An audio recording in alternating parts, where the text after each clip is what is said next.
Hi everyone, thanks so much for being here. My name is Kat and I make houseplant videos here on Good and Planty. If you happen to absolutely love this video, please consider liking it, subscribing, commenting down below, or following me on Instagram. All of these things help me grow my channel. Today, I'm actually doing a video that has been requested. I feel famous. A couple people have asked for this video, and this video will be obviously a care guide to the Maranta. This is the type of plant that is pretty easy to take care of if you know exactly what to do, but if you don't, it's probably gonna give you a little bit of a headache. So to prevent you getting a headache, I'm going to be talking about all things Maranta. Quick little background of the plant. They are part of the Marantaceae family. Marantaceae or E. Marantaceae? Marantaceae or E. Marantaceae. I don't know if I'm saying the family right, but you know what I'm saying. This family also includes plants like calatheas and stromanthes. Even though it does sound a little deceiving, it sounds like Marantaceae would just be Marantas. But there are other plants in that family. Out of all of those plants I just mentioned, calathea and stromanthe, you might be like, oh my god, those are so finicky, like Marantas have to be hard to take care of. But the good news is it's probably the easiest plant to take care of within that family as far as like common houseplants. You might also hear Marantas being referred to as prayer plants, and you'll also hear calathea being referred to as prayer plants, but they are two different kinds of plants. They are referred to as prayer plants because they open and close throughout the day. So they close up towards the night and they open up in the morning to soak up all that delicious sun. But they are two different plants. Some common different varieties that you'll see are the lemon lime Maranta, the red Maranta, which is what I have today. There's a variegated Maranta, and then there's also the Kirchoviana, I think is how you say it, but it's like the green one with the little like rabbit track print on it. So I'll have pictures of all of that stuff. Yeah, so that's a little background of the plant and some of the common confusions surrounding Maranta / prayer plant and the Marantaceae family. So here is the big star of the show. Here's my little Maranta.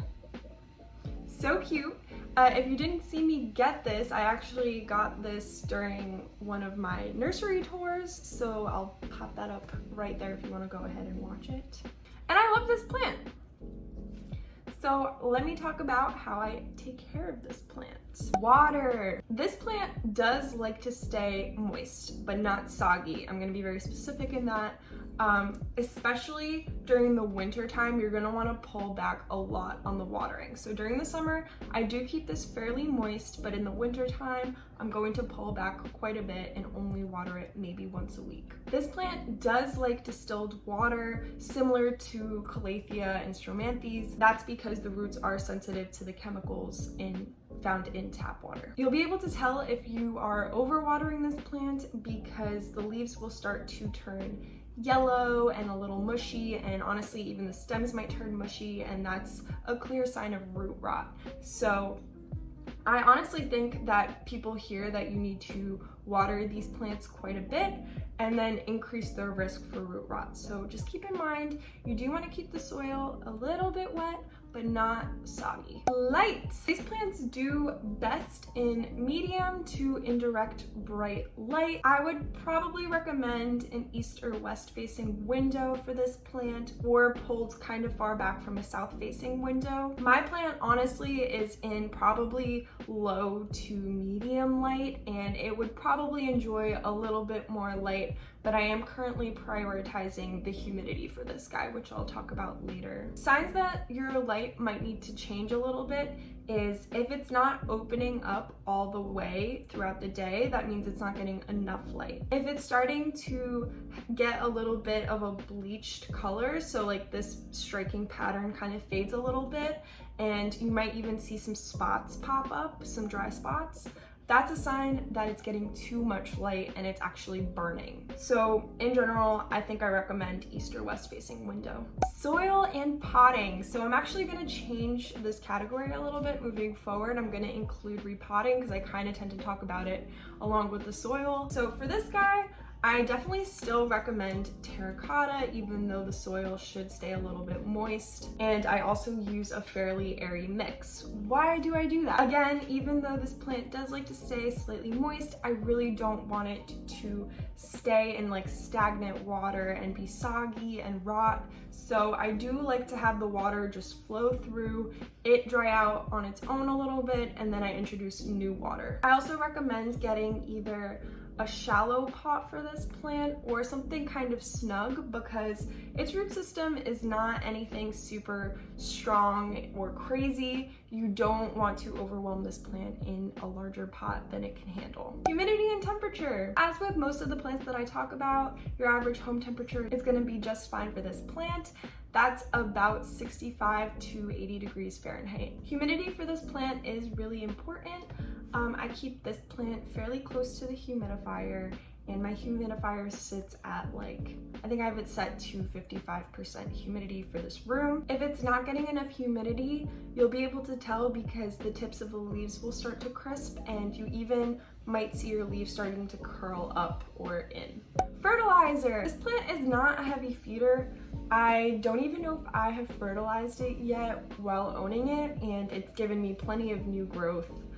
A lot of people say that Marantas are a slower grower, but I haven't found that to be the case, maybe compared to like a philodendron or something, but I always have about 2 leaves growing on this plant. I guess in general, I would recommend fertilizing it with like an organic, balanced fertilizer, maybe once every 2 weeks during the summer, but that might be overkill.